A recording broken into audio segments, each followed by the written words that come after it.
Today we're going to learn about the mole, which is a really, really important concept in chemistry.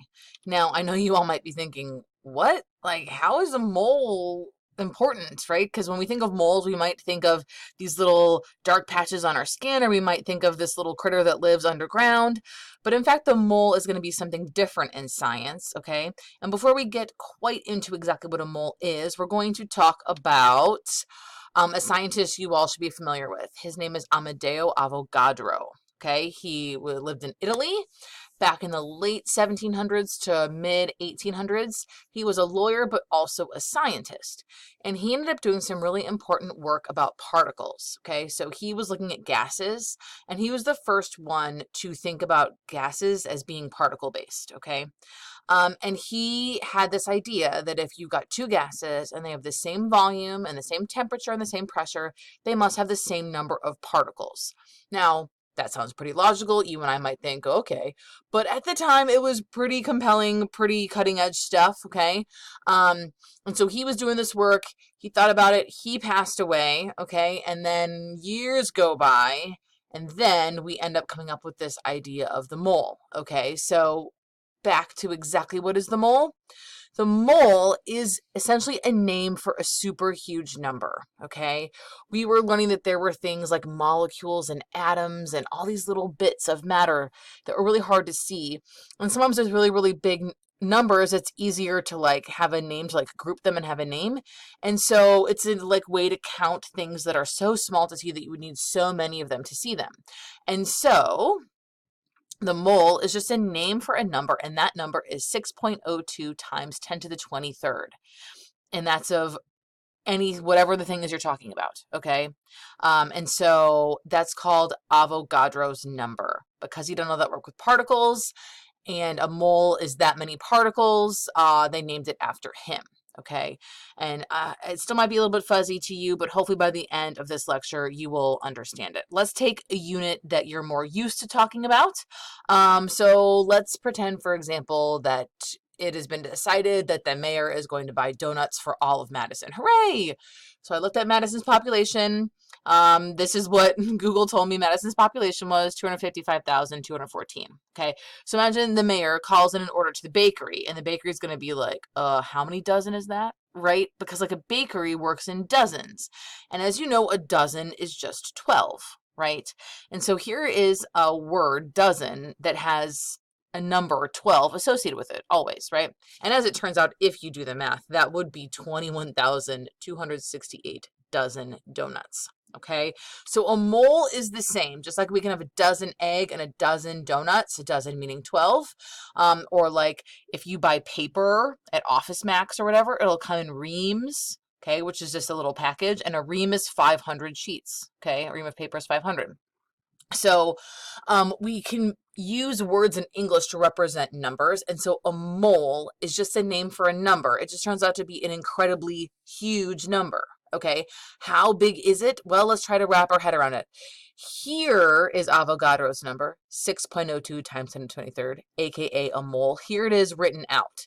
Okay, that's a whole lot of zeros. The way that you would say that is 602 sextillion. Okay, to try to help wrap our heads around this, here's a big old pile of rice at a warehouse in China. Okay, so think about that.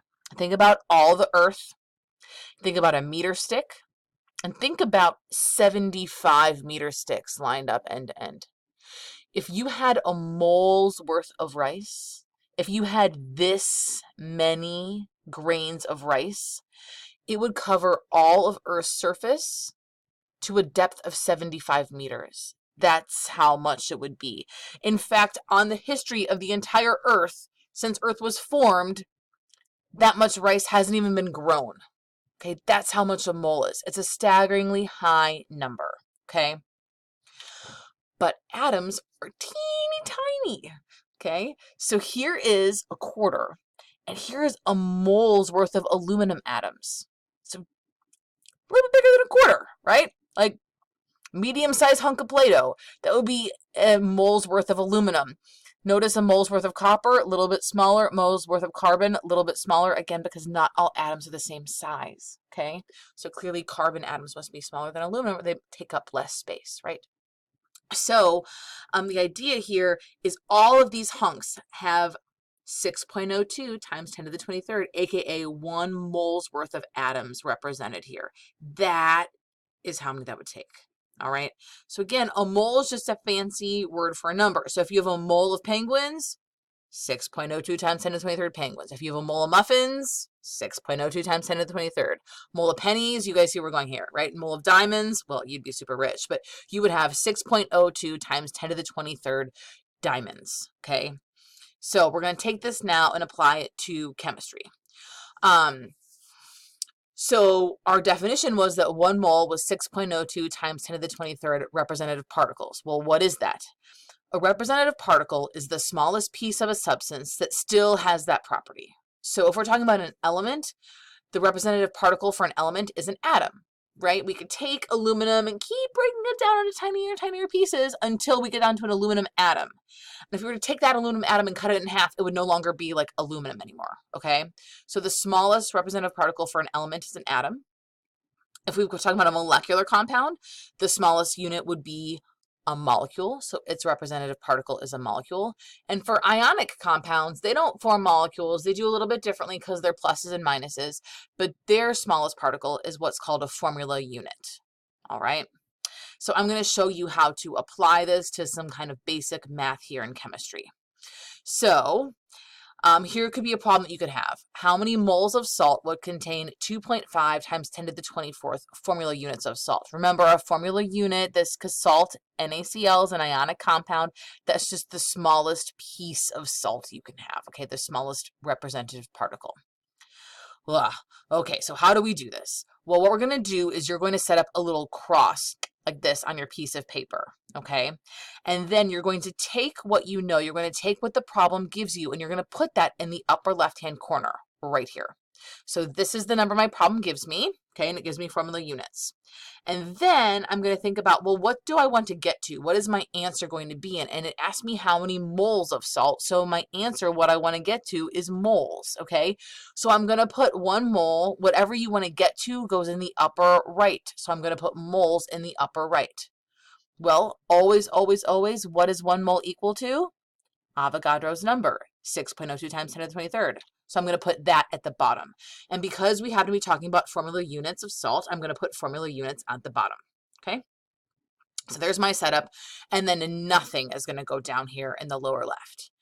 And if you think about this kind of like fractions, if you remember back to math, oh, I know, fractions, whenever you have something on the top of a fraction and the bottom of a fraction, it cancels out. So notice we have formula units on top and formula units on bottom. So that essentially cancels out formula units, okay? So those formula units go away. And what am I left with? I'm left with moles, which is exactly what I want. I want to be left with moles. Great, okay? So now it's time to do the math.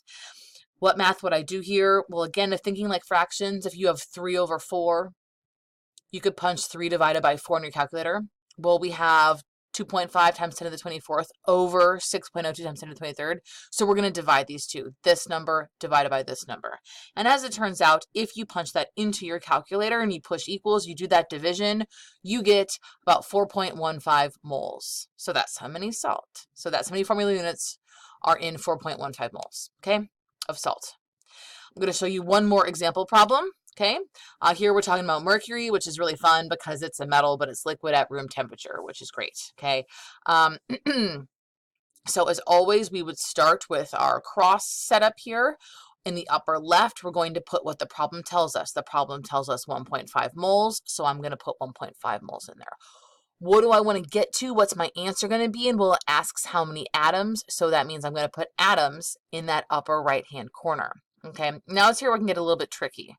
Okay, we're talking about moles, we're talking about atoms. Well, the only number we know for this is Avogadro's number, okay?